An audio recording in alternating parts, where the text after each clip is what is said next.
Ma fiancée a eu des relations avec 3 inconnus lors de son enterrement de vie de jeune fille. J'ai alors décidé de disparaître silencieusement. Mia et moi avions tous 30 ans lorsque tout cela s'est produit. Nous nous étions rencontrés à l'âge de 24 ans, lors de l'anniversaire d'un ami commun. Je me souviens encore de l'instant où je l'ai aperçue de l'autre côté de la pièce, éclatant de rire à une plaisanterie. Elle était, à mes yeux, la plus belle femme que j'ai jamais vue. Elle dégageait une énergie si captivante qu'on avait envie de rester à ses côtés. À la fin de cette soirée, nous étions assis sur la terrasse, discutant de tout, musique, cinéma, voyage, rêve, et j'étais déjà sous son charme. Nous avons commencé à nous fréquenter environ 6 semaines plus tard et avons emménagé ensemble au bout d'1 an. Tout semblait parfait, du moins c'est ce que je croyais. Certes, Mia avait une vie sociale plus animée que la mienne, elle aimait faire la fête, mais jamais de manière excessive, ou du moins c'est ce que je pensais. Je croyais que nous nous complétions, j'étais le pilier, elle apportait la légèreté et la spontanéité. L'année dernière, lorsque je lui ai demandé sa main, j'étais persuadé d'avoir trouvé la femme de ma vie. Elle a fondu en larmes en entendant ma demande et a répondu oui sans hésiter. Nous avons passé des mois à organiser le mariage, à choisir le lieu de réception, goûter les gâteaux, débattre de l'ouverture ou non du bar. Je pensais que nous construisions un avenir solide à 2. Mais manifestement, je me trompais. Tout a basculé à cause d'un colis. Un simple paquet a suffi. Ce jour-là, je ne devais même pas être à la maison. Mon service s'était terminé plus tôt et j'avais eu l'idée de rentrer préparer un dîner pour Mia. En arrivant à l'appartement, j'ai vu un petit sac cadeau posé devant la porte, avec une étiquette scintillante sur laquelle était inscrit « À la future mariée la plus sauvage, tu as mérité chaque seconde. Avec amour, Tasha ». Sur le moment, cela ne m'a pas alarmé. Tasha, la meilleure amie de Mia depuis l'université, était toujours à ses côtés. Je l'avais toujours trouvée exubérante, un brin excessive, adorant les situations chaotiques. Mais pour le bien de Mia, je la supportais. Ensemble, elles formaient ce que Mia appelait leur « duo infernal ». Pourtant, il y avait quelque chose dans cette note qui me mettait mal à l'aise. J'ai apporté le sac à l'intérieur, l'ai posé sur le comptoir de la cuisine, et je suis resté là, à le fixer pendant de longues minutes. Mon esprit hésitait, peut-être que ce n'était rien, mais ce doute persistait. J'ai fini par l'ouvrir. Je me suis convaincu que ce n'était pas de l'indiscrétion, seulement de la curiosité. Après tout, c'était adressé à Mia, mais laissait bien en vue presque une invitation à y jeter un œil.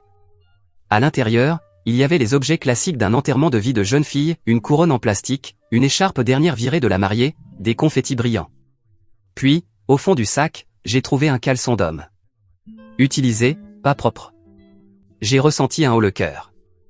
J'ai tenté de me convaincre que c'était peut-être une mauvaise blague, une plaisanterie un peu grossière. Mais c'est alors que j'ai vu la clé USB. Je ne saurais dire pourquoi j'ai voulu vérifier son contenu. Peut-être parce que j'étais déjà troublé par le reste. Je l'ai inséré dans mon ordinateur portable, et j'ai ouvert le seul fichier qu'elle contenait. La vidéo commençait plutôt calmement. Mia et ses amis étaient assises dans un club, riant, criant, trinquant. La caméra bougeait un peu en filmant Mia, portant la couronne et l'écharpe. Elle était magnifique, comme toujours. Mais son attitude était étrange, presque enivrante. Elle n'était pas simplement en train de fêter un événement, elle semblait totalement ailleurs, comme si rien n'avait d'importance. La séquence suivante marquait un tournant. On voyait Mia sur scène, dans un club de striptease, se déhanchant contre un stripteaseur, sous les cris euphoriques de ses amis. Je me suis dit que ce n'était peut-être pas si grave, qu'après tout, cela faisait partie du jeu. Mais ensuite, la caméra la suivait tandis qu'elle emmenait le stripteaseur en coulisses, en riant et le tenant par la main. J'ai mis la vidéo en pause, le cœur battant. Peut-être qu'elle avait juste ri un peu et était ressortie. Peut-être que c'était pour le spectacle. Mais au fond de moi, je savais. Et la suite de la vidéo m'a confirmé mes pires craintes. On y voyait Mia assise dans un salon privé, entourée de 3 hommes. Ils buvaient, riaient, flirtaient. L'un d'eux s'est penché pour l'embrasser, et non seulement elle ne l'a pas repoussé, mais elle a répondu à son baiser avec empressement. Un second s'est joint à eux, puis un troisième. La scène suivante montrait Mia en train de les entraîner tous les 3 dans une chambre d'hôtel. En arrière-plan, la voix de Tasha, hilar, résonnait « Mia, tu es une légende. Mariée de l'année ». Je suis resté figé devant l'écran, anéanti. Cette femme n'était pas celle avec qui j'avais partagé les 6 dernières années. Ce n'était pas celle qui s'endormait sur ma poitrine devant des comédies romantiques. Ce n'était pas celle qui me parlait avec tendresse du futur que nous allions construire. Le soir même, Mia est rentrée comme si de rien n'était. Elle m'a embrassé sur la joue, m'a demandé comment s'était passée ma journée, puis s'est lancée dans un monologue sur les idées brillantes de Tasha pour la décoration du mariage. Je l'ai écoutée en silence, souriant faussement. Mais intérieurement, tout était terminé. Je ne pouvais plus la regarder sans que les images de la vidéo ne m'assaillent. Je me sentais comme un idiot. Est-ce que j'avais raté des signes? Était-ce la première fois? Je n'en savais rien. Et, à vrai dire, je ne voulais plus le savoir. La femme que je pensais épouser n'existait plus. Cette nuit-là, je n'ai pas fermé l'œil. Je suis resté allongé à regarder le plafond, à revoir chaque détail de cette maudite vidéo. Chaque rire, chaque baiser, chaque caresse résonnait comme une trahison. J'aurais voulu la confronter, crier, exiger des explications. Mais cela n'aurait rien changé. Le lendemain matin, Mia s'est levée tôt pour aller travailler. Avant de partir, elle m'a embrassé tendrement sur le front et m'a dit « Je suis impatiente de te voir ce soir, mon amour ». J'ai souri et répondu « Moi aussi ». Dès que Mia est partie au travail, je me suis mis en mouvement. Je ne me suis même pas assis pour prendre un café ou réfléchir à ce que j'étais en train de faire. J'ai simplement attrapé mon sac de voyage dans le placard et commencé à y fourrer des vêtements, des articles de toilette, mon ordinateur portable, des chargeurs, tout ce que je pouvais emporter sans mettre le bazar. Je n'avais pas l'intention de revenir, donc je n'ai pas perdu de temps à me demander ce qu'il fallait emporter ou laisser. Je savais que les meubles ne valaient pas la peine d'être trimballés, et honnêtement, je me fichais de la plupart des objets que nous partagions. Qu'elle garde le canapé, la télévision, les ustensiles de cuisine, elle pouvait tout avoir. Je voulais juste partir. Pendant que je faisais mes valises, je réalisais que je n'avais jamais rien fait de tel auparavant. J'ai toujours été le genre d'homme à tout planifier dans les moindres détails, les vacances, les horaires de travail, même les dimanches paresseux. Et là, je me retrouvais à entasser des affaires au hasard dans un sac, sans aucun plan précis, si ce n'est celui de fuir cette situation. J'ai pris mon téléphone et j'ai commencé à chercher un endroit où loger. Je ne voulais pas d'un hôtel classique trop froid, trop réel. J'avais besoin d'un endroit où respirer, réfléchir et décider de mes prochaines étapes. C'est alors que j'ai trouvé un petit complexe à environ 2 heures de la ville. Ce n'était pas luxueux, mais cela semblait calme, et ils avaient de la disponibilité à la dernière minute. Parfait. J'ai appelé, réservé une chambre pour une semaine, payé à l'avance sans me soucier du prix. Cela me semblait être un faible prix à payer pour un peu de paix intérieure. Avant de partir, j'ai pris un dossier dans mon bureau, celui où je gardais tous les contrats liés au mariage.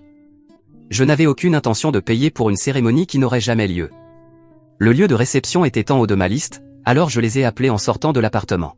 « Bonjour, ici Ryan », ai-je dit en essayant de rester neutre, « je dois annuler une réservation de mariage. » La femme au bout du fil semblait surprise. « Oh, je suis désolé d'apprendre cela.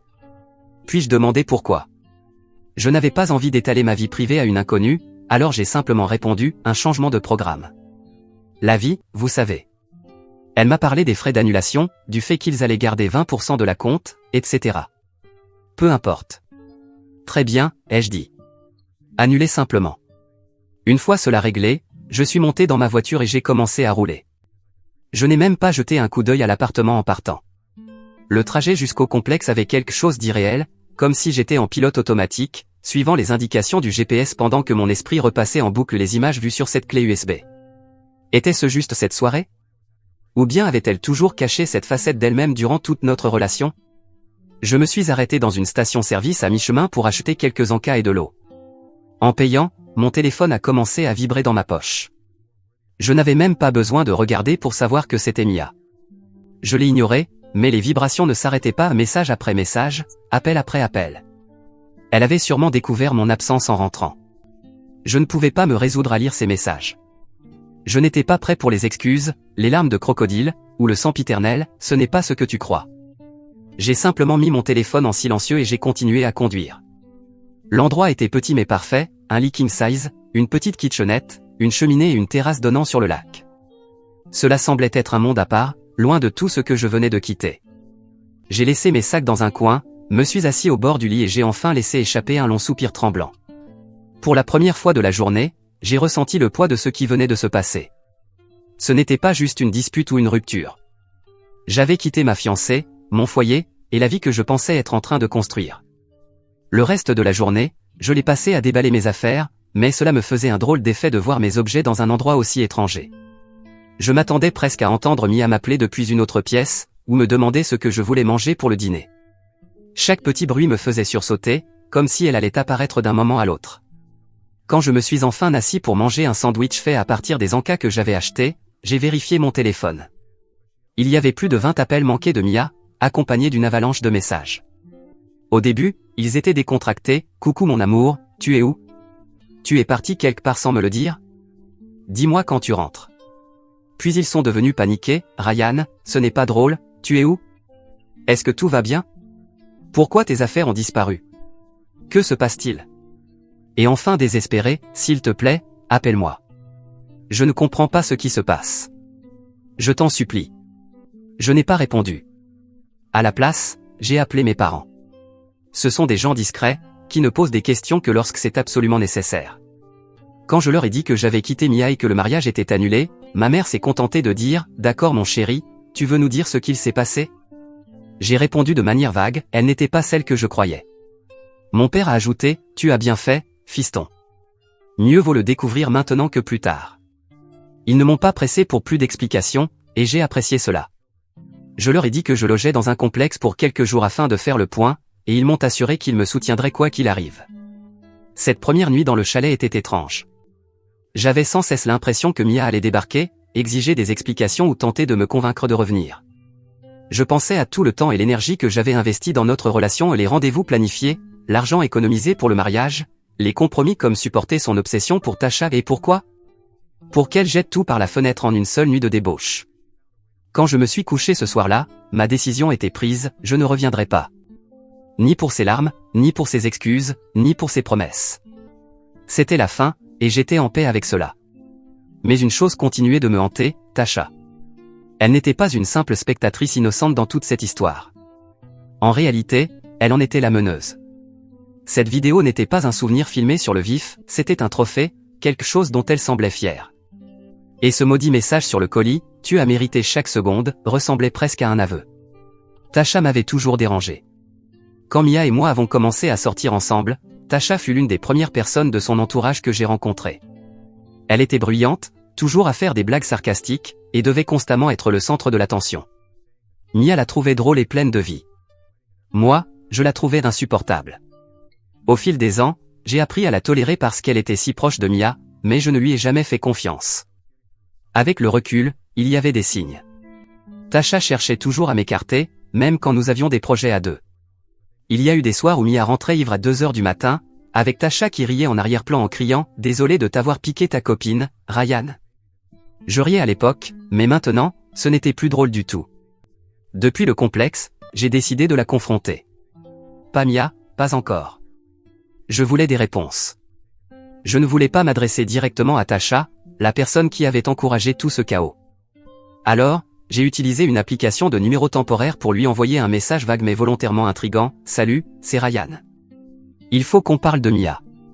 Retrouve-moi au café de la 7e rue demain à midi. » Elle a répondu en moins de 5 minutes, « Quoi? Tu vas bien? Mia va bien? De quoi s'agit-il? » Je n'ai pas répondu. Le lendemain, je suis retourné en ville. J'ai garé la voiture à quelques pâtés de maison du café et j'ai attendu. Comme prévu, Tasha est entrée pile à l'heure, arborant son air satisfait habituel. Elle portait l'une de ses tenues exagérées, un blazer rose vif, des talons visiblement impossibles à porter, et bien sûr, des lunettes de soleil à l'intérieur typiques de Tasha. Je suis entré quelques minutes plus tard et me suis assis en face d'elle. Elle a eu l'air surprise de me voir, puis elle a souri, « Ryan, tu m'as fait peur avec ce message. Que se passe-t-il? » Je n'ai pas perdu de temps. Arrête ton cinéma, Tasha. Je suis au courant pour l'enterrement de vie de jeune fille. Son sourire s'est figé. De quoi tu parles? Je me suis penché vers elle, parlant d'une voix basse, je parle de la clé USB, des vidéos, du paquet que tu as laissé devant la porte. Je sais tout. Elle m'a fixé un instant, puis a ri nerveusement. Oh allez, Ryan, ce ne sont que des trucs d'enterrement de vie de jeune fille. Tu ne vas pas me dire que tu es vraiment énervé pour ça? Énervé, ai-je répété en me reculant dans mon fauteuil. C'est un euphémisme. Quel genre de meilleur ami encourage quelqu'un à tromper son fiancé, puis lui envoie les meilleurs moments en souvenir? Son visage est devenu rouge. Ce n'était pas comme ça, a-t-elle rétorqué rapidement. C'était juste une soirée amusante. Aucun mal, aucun danger. J'ai sorti mon téléphone de ma poche et ouvert les captures d'écran que j'avais enregistrées. Je les ai fait glisser de l'autre côté de la table. On y lisait les messages qu'elle avait envoyés, « Mia, mariée de l'année. Tu as assuré sur scène, ma fille. Ne culpabilise pas, c'est ta dernière chance d'être libre. Ses yeux se sont écarquillés et elle a essayé de me rendre le téléphone. Ryan, tu prends tout ça bien trop au sérieux. C'est la tradition, tu sais. Chaque marié mérite une nuit de folie. La tradition, ai-je dit, la voix légèrement plus forte. C'est comme ça que tu appelles ça? Parce que moi, j'ai juste l'impression que tu l'as poussé à faire n'importe quoi du début à la fin. Tasha a soupiré et s'est adossée à sa chaise, les bras croisés. Écoute, je ne l'ai forcée à rien, d'accord? C'est une adulte, elle a fait ses propres choix. Et toi, tu étais là à l'encourager, ai-je répliqué. Tu étais censé la soutenir, Tasha. Au lieu de ça, tu l'as aidée à détruire tout ce que nous avions construit ensemble. Elle a levé les yeux au ciel.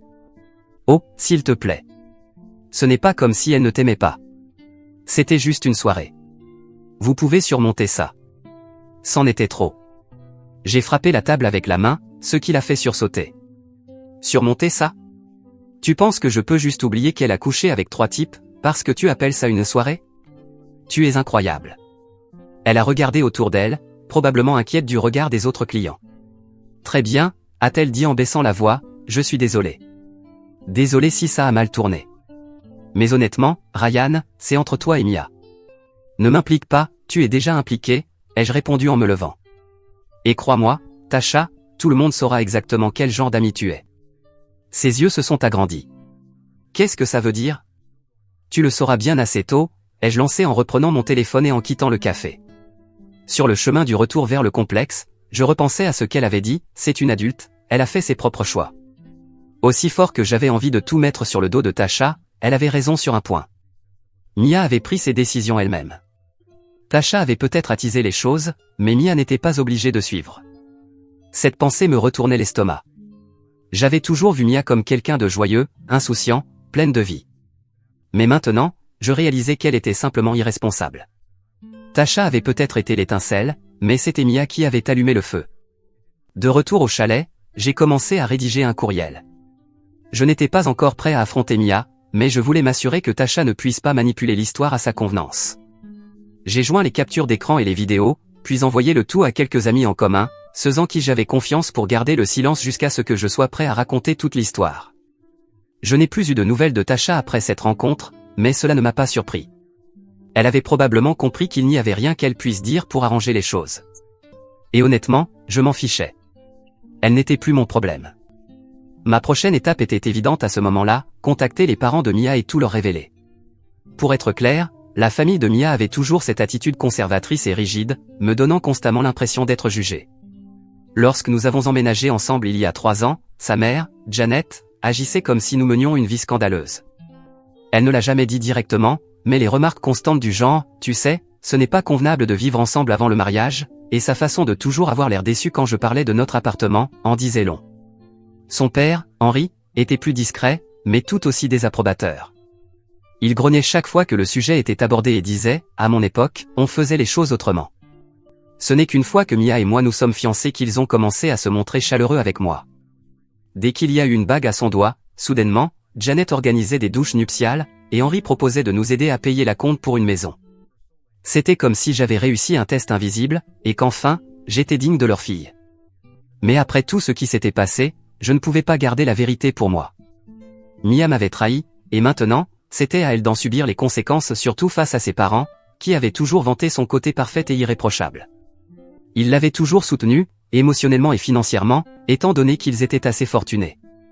Depuis ma confrontation avec Tasha, les appels et messages de Mia n'avaient pas cessé. Ryan, s'il te plaît, réponds-moi. Je sais que tu es en colère, mais il faut qu'on parle. Je t'aime. S'il te plaît, ne nous abandonne pas, chaque message me mettait davantage en colère. Elle ne pouvait pas jouer à la victime. Elle avait fait ses choix. Je n'avais répondu à aucun message, à aucun appel, et je n'en avais pas l'intention. Mais puis Janet m'a écrit, Ryan, que se passe-t-il? Mia est anéantie. Appelle-moi, je t'en prie. Nous sommes inquiets. J'ai regardé ce message longuement, avant de décider que cela devait se faire en personne. Si quelqu'un devait gérer Mia, ce ne serait pas moi. Que ses parents s'en chargent. Ils avaient toujours agi comme s'ils savaient mieux que tout le monde de toute façon. Le lendemain, je suis retourné en ville et suis allé directement chez Janet et Henry. Je n'ai rien dit à Mia, même si je savais qu'elle allait probablement exploser en apprenant que je m'étais rendu chez eux. Quand Janet a ouvert la porte, son visage s'est illuminé d'un mélange de soulagement et d'inquiétude. « Oh Ryan, Dieu merci, tu es là. Que se passe-t-il » Mia est tellement inquiète depuis hier. Henry était assis dans son fauteuil habituel dans le salon, feuilletant un journal. Il a levé les yeux en entendant ma voix. « Ryan » a-t-il dit en hochant la tête, « content que tu sois là. Peut-être que tu peux nous dire ce qu'il se passe. » Je suis entré et me suis assis sur leur canapé impeccable. Je suis venu vous dire la vérité. J'ai dit, en gardant la voix calme, vous feriez bien de vous asseoir pour ça. Janet avait l'air confuse, mais elle s'assit en face de moi, les mains jointes. Henry se pencha en avant sur son fauteuil, le front plissé. J'ai sorti mon téléphone et ouvert le dossier contenant les preuves. Mia vous a menti, ai-je déclaré. Elle m'a menti aussi. Le mariage est annulé, à cause de ce qu'elle a fait pendant son enterrement de vie de jeune fille. Janet a poussé un cri étouffé. De quoi parles-tu ? Qu'est-ce qu'elle a pu faire de si grave ? Je lui ai tendu mon téléphone, regardez ça. Elle hésita, me regardant, puis l'écran, avant d'appuyer sur lecture. Son expression passa de la confusion à l'horreur au fur et à mesure que la vidéo avançait. Oh mon Dieu ! Murmura-t-elle, la voix tremblante. Ce n'est pas possible, dis-moi que ce n'est pas réel. Henry se leva d'un bond, le visage rouge de colère. Qu'est-ce qui se passe ? Fais-moi voir ça. Janet lui tendit le téléphone, les larmes coulant sur ses joues. Henry regarda la vidéo, la mâchoire serrée, ses mains agrippant les bords de l'appareil si fort que je crus qu'il allait l'écraser. Voilà ce qu'elle a fait, ai-je dit. Elle ne m'a pas seulement trahi, elle en a fait un spectacle. Et ses amis l'ont encouragée du début à la fin. Janet enfouit son visage dans ses mains, en sanglots. Je n'arrive pas à croire ça. Je n'arrive pas à croire qu'elle ait pu faire une chose pareille. Henry faisait les 100 pas dans la pièce, le poing fermé. Cette fille, cette maudite fille. Grommela-t-il. Nous l'avons mieux élevée que ça. Qu'est-ce qui lui est passé par la tête ? Elle n'a pas réfléchi, ai-je dit. Et maintenant, elle essaie de me convaincre de lui pardonner. Mais c'est fini. Je pensais que vous deviez savoir la vérité. Parce que je ne vais pas nettoyer son désordre. Janet leva les yeux vers moi, les yeux rouges. Ryan, je t'en prie, ne peux-tu pas simplement lui parler ? C'était peut-être une erreur, peut-être qu'on l'a poussée à le faire. Elle n'a pas été poussée, ai-je coupé net. Elle a fait ses propres choix. Et je ne vais pas passer le reste de ma vie à me demander si elle les refera un jour. Henry s'arrêta net, pointa Janet du doigt. Voilà ce qui arrive quand elle écoute cette fichue Tasha au lieu de nous. Je t'avais dit que Tasha était un problème. Je te l'avais dit. Janet acquiesça en s'essuyant les larmes. On aurait dû dire quelque chose. On aurait dû l'empêcher d'emménager avec toi. Peut-être que tout cela ne serait jamais arrivé. J'ai failli éclater de rire face à l'ironie. Vous croyez que le problème, c'est qu'elle est emménagée avec moi ? Ai-je demandé. Vous êtes tellement obsédé par ce qui est propre que vous n'avez jamais vu le vrai problème. Mia est irresponsable. Elle l'a toujours été. Et maintenant, elle en paie le prix. Henry se rassit, secouant la tête. Incroyable. Absolument incroyable. Je me suis levé. Écoutez, je suis désolé de vous balancer ça comme ça. Mais maintenant, c'est votre problème. Elle viendra probablement vous demander de l'aide, et vous déciderez comment gérer ça. Moi, j'ai déjà pris ma décision. Janet m'attrapa le bras alors que je me dirigeais vers la porte. Ryan, je t'en supplie, ne dis cela à personne d'autre. Pense à l'humiliation pour notre famille. J'ai doucement dégagé mon bras. Ce n'est plus mon souci, Janet. C'est à vous de gérer cela. Sur le chemin du retour vers le complexe, j'ai ressenti un étrange sentiment de clôture. Pendant des années, les parents de Mia m'avaient regardé de haut, comme si je n'étais jamais assez bien pour leur fille. À présent, ils connaissaient la vérité. Leur fille parfaite avait tout gâché toute seule. Plus tard ce soir-là, j'ai reçu un nouveau message vocal de Janet. Ryan, c'est Janet ? Je ne sais même pas quoi dire. Henry et moi sommes dévastés. Nous avons confronté Mia, et elle s'est complètement effondrée. Elle dit qu'elle ne sait pas comment réparer tout ça, mais honnêtement, nous non plus. Je voulais juste que tu saches que nous sommes vraiment, vraiment désolés. Si jamais tu veux parler, nous sommes là. J'ai supprimé le message. Mia pouvait désormais s'expliquer auprès de ses parents. Moi, j'en avais fini. Qu'elle gère les conséquences. Qu'il ramasse les morceaux. Je n'étais plus son filet de sécurité. Il n'a pas fallu longtemps pour que la vérité se répande. Après avoir lancé la bombe chez les parents de Mia, j'ai décidé d'élargir le cercle. Je ne cherchais pas à me venger.